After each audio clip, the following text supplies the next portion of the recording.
I'm going to start this off, all right? There's a lot of hype concerning this comet, they say.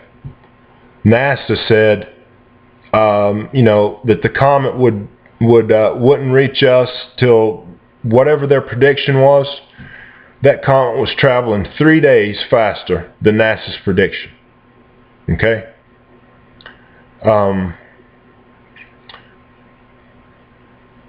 Before I even start this, I want to start it with the foundation of it's better to be safe than sorry. Okay. If you could take the precaution of putting your seatbelt on when you get in the car, and someone else is telling you that that's being paranoid, but you know that you might get in a car crash, does that mean you shouldn't wear your seatbelt? You know? Think about it. Now I'm going to try to make this fast. The other video I tried to make was 15 minutes. I almost passed out. Now if I was to have to look any of you in the eye on the street and try to communicate with a person, I'm not good at that. I got some dysfunction with that. But when I get in front of this camera like this, and I'm going to say what I'm going to say, you best believe it's from the heart, and that you better listen to it. This is concerning Comet Ison.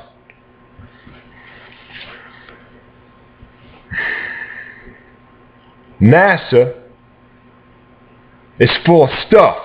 Do you understand? They're not telling you what's happening with this thing at all.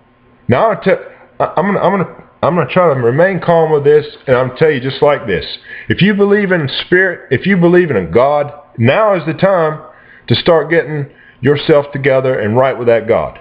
All right? I believe in my God, you know. My God's the I am presence, you know. And so Yahweh, this spirit, this God, and the Messiah, you know. And when I believe in my God, all is my God. Just like our word in the English dictionary, A-L-L, all. That's God, you know? And so when I think about it, I also believe in a Messiah. And so my Messiah is, as we say, Zava'al Vayaha. And what that means is the Word in the likeness of God, in the likeness of the omnipresent Spirit Creator. I don't have a cult.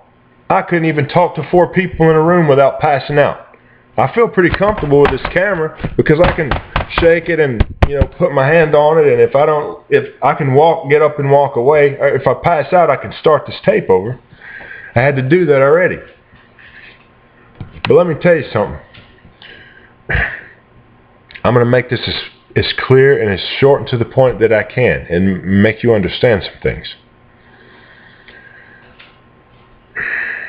Well-respected scientists, if you go look at you can look at the stereo, sdo.com, and look at the trajectory of it. If they don't try to shut the website down to keep public from panicking, the public doesn't have to panic. You can start getting your family away from the coast if it's 400,000 miles and be made a fool of if you take a 3-day vacation. If even one of you could be helped by me, if this seems like a rant to somebody, then let me rant then. If somebody gets their spirit right before they perish, or if they get to physical safety and life goes on, that's good. If it's just one person, and if 1,000 other people laugh about it, that's okay with me. Now I'm going to tell you, no nonsense, no spin, no BS, plain sound science. I'm not the smartest guy. I don't hold any degrees in anything. But when it comes to being a scholar, even though I'm self-taught because of my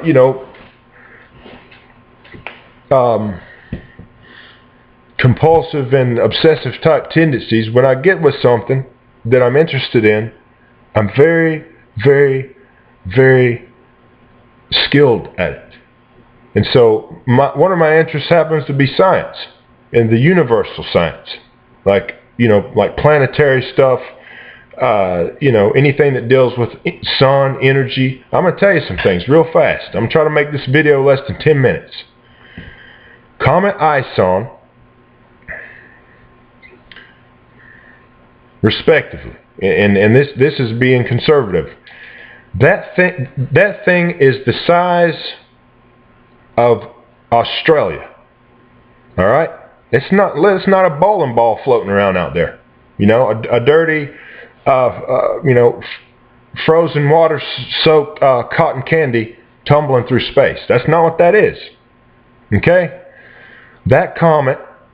Imagine a huge iceberg that's floating around in near the North Pole, somewhere out in the cold ocean.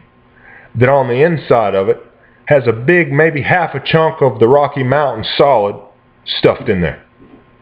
That's what that comet is. And I'll explain it to you. You can take it or leave it. Now, I pray that you understand. That comet is a supercharged, because of the elements that it's made up of and its solid structure inside. When the electromagnetic energy from different stars and the sun shines into it, it builds up a charge, just like crystals on Earth do. You understand?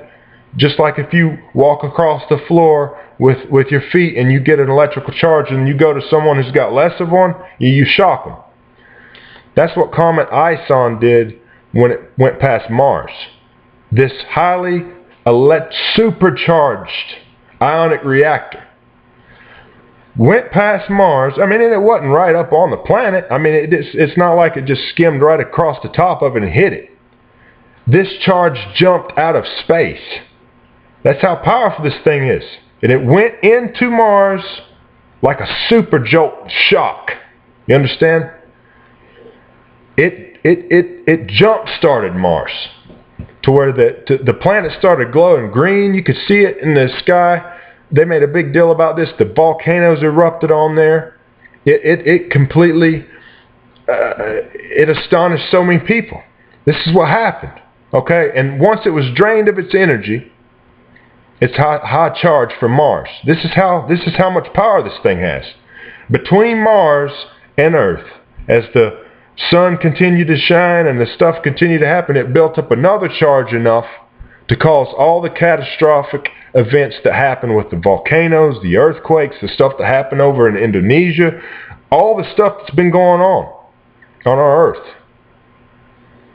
So this is a real situation. It's not, there's no hype involved. It's not going away. It's not. Now this thing went barreling toward the sun. They said it was going to disintegrate and break up. I'm going to tell you, I've seen umpteen videos of smaller comets, possibly the size of a semi-truck, that flew directly straight through the sun and came out the other side and didn't blow up in anything. Some of them are made of different stuff that they don't disintegrate. Some of them explode, some of them don't. Now, when Ison went that close to the sun, it built up a supercharge because it got so close to it. All right? It came right around the other side. It didn't explode. It didn't disintegrate. It's exactly the same as it was, except for it's supercharged. That's exactly what that is. So, and like I said, you can take it or leave it. It's simple science. All right? This is what this is. Now, you take the inside of that comet, if it's made of iridium metals and space metals, like space metals are made out of, all this different kind of stuff, and who knows whatever else, and highly high-frequency space crystals, like something like moldavite or anything like that, it's got a special ability to hold power. That's what it does. That's why people that are sensitive to stuff like that, they like to keep these stones, because that's what it does. And they feel energized from those things. This thing, and any of the objects that are with it, and in its tail, that are some of the small size pieces are the size of football fields. And the teeny pieces are the size of huge tractor trailers. So this thing is on a course Even if it were to miss us and go far north as it could be in a 45-degree angle, it didn't. It's coming straight at us. Listen to me. It's coming straight at Earth, right from the sun. Like this is the sun. You see, it's just coming straight at Earth. It's coming straight at Earth, just like that. That's why you don't see two suns in the sky, because it's right there in the path of the sun. It's coming straight here. You see what I'm saying? Now they can say that that's crazy or not, but that's what it is. So get right with God. Don't listen to what NASA's talking about. They don't. Either they're naive or they're just straight lying to you. The time to get things right with God and within reason, get a plan. Whether you got to go underground in a basement or whatever you can do within reason, do it. God help us.